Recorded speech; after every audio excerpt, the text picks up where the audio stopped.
pasangannya yaitu istrinya, dan daripada keduanya ia memuliakan beberapa banyak laki-laki dan perempuan. Dan bertakwalah kamu kepada Allah yang dengan namanya kamu berminta dengan salah satu dengan lain, dan menjaga serta memelihara pakaian kasih sayang. Sesungguhnya Allah itu sentiasa melihat dan menjaga kamu. Hidup berumah tangga dan hidup bermasyarakat kita adalah bercakap benar. Hendaklah jujur dalam percakapan kita. Janganlah berbohong dan janganlah bercakap tidak benar dan tidak jujur. Kerana bercakap benar itu disuruh oleh Allah Subhanahu wa taala. Sebagaimana firman-Nya, A'udzu billahi minasyaitonir rajim. Ya ayyuhalladzina amanu taqullaha wa qulu qawlan sadida yuslih lakum a'malakum wa yaghfir lakum dhunubakum wa may yuti'illaha wa rasulahu faqad faza fawzan 'azima. Shadaqallahul 'azim. Maksudnya, wahai orang-orang yang beriman, hendaklah kamu bertakwa kepada Allah, dan hendaklah kamu bercakap lurus dan benar. Niscaya Allah akan memperbaiki segala kerja kamu dan mengampunkan segala dosa kamu. Dan barang siapa taat akan Allah dan Rasul-Nya, sesungguhnya ia memperoleh kejayaan dan kemenangan yang besar. Adapun perkawinan itu ialah salah satu daripada perkara yang digalakkan dan disuruh oleh pemimpin kita Rasulullah sallallahu alaihi wasallam, seperti sabdanya, "Andika sunnati faman raghiba an sunnati falaysa minni." Maksudnya, berkahwin itu satu daripada kelakuanku, maka barang siapa yang tidak suka akan kelakuanku, maka orang itu bukanlah daripada golonganku. Dalam pada itu, perkawinan banyak mempunyai hikmah-hikmahnya. Antaranya, ia boleh dijadikan pendidik daripada godaan syaitan, seperti sabda Rasulullah sallallahu alaihi wasallam, "Ayyuma syakin tazawwaja anja syaitanu qala ya wa ilahu usima minni." Yang bermaksud, manakala seorang pemuda berkahwin, maka menjeritlah syaitannya dengan berkata, "Rugilah aku, kerana pemuda ini terpelihara daripada godaan." Di antara hikmatnya di dalam menunaikan sembahyang sangatlah besar, seperti sabda Rasulullah sallallahu alaihi wasallam, "Raka'atani min al-tadawwi afdalu min sab'ina raka'atan min al-hajj."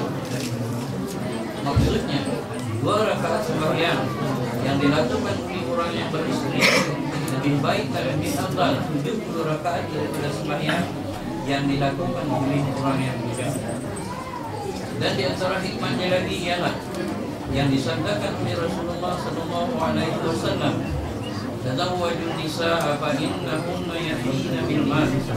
Yang bermaksud, berkahwinlah kamu kerana perempuan itu boleh menolong kamu mencari harta, atau boleh menolong kamu menjimatkan harta. Perkahwinan mewujudkan pasangan suami istri, kedua-duanya bercita-cita dan berusaha untuk hidup di dalam suasana rukun dan damai, hidup saling mengerti, hidup hormat menghormati, hidup diliputi oleh kasih sayang dan cinta mencintai, serta untuk menjadi keturunan bagi membanyakkan umat Nabi Muhammad sallallahu alaihi wasallam. Karena baginda akan berbangga di hari kemudian nanti dengan keramaian umatnya. Oleh itu, jauhilah perselisihan serta hindarkanlah perselingkuhan. Carilah jalan untuk mengatasi dan menyelesaikan sekiranya berlaku sebarang perselisihan dan perselingkuhan, demi menjamin kerukunan hidup, hasil hidup berumah tangga. Adalah wajib bagi suami memberi nafkah yang diserah hidup kepada istri, yaitu memberinya makanan dan pakaian mengikut kemampuan. Begitu juga terhadap anak dengan rezeki yang halal. Di samping itu, suami hendaklah menyediakan rumah yang menasabah kepada istri dan anaknya.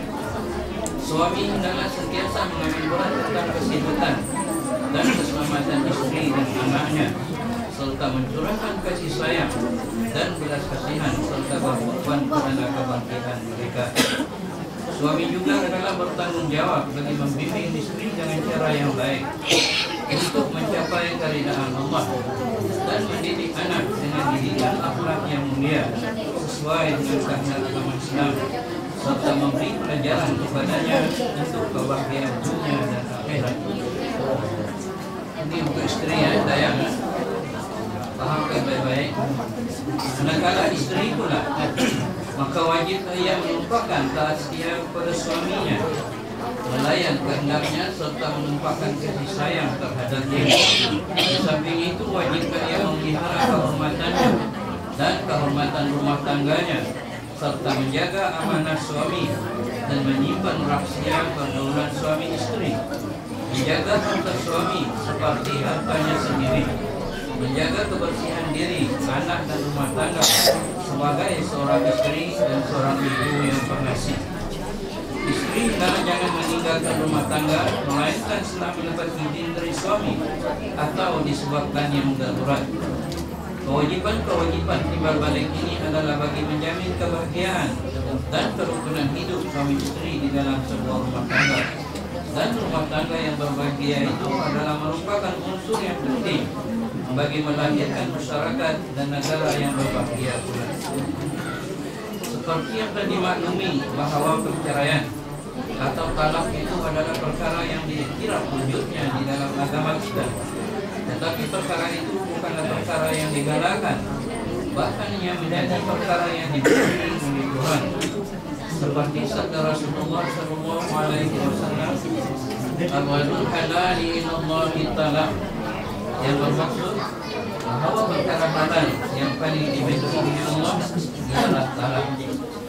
Dan sabda Rasulullah lagi, "Tazawwaju wa la tutalliqu fa innallaha la yuhibbu zawaqina wa la zawata," yang bermaksud berkahwinlah kamu dan janganlah kamu bercerai, karena Allah Ta'ala tidak sukakan orang yang hanya membangun pinjaman atau merasakan sama ada lelaki atau perempuan.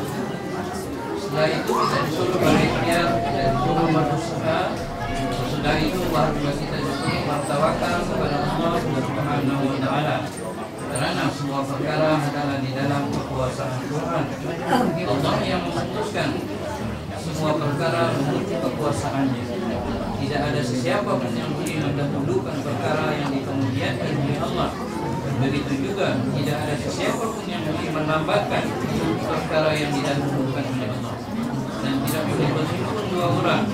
Begitu juga sebaliknya tidak boleh bercerai keduanya, melainkan dengan qada dan takdir yang telah tertulis pada ayat. Assalamualaikum warahmatullahi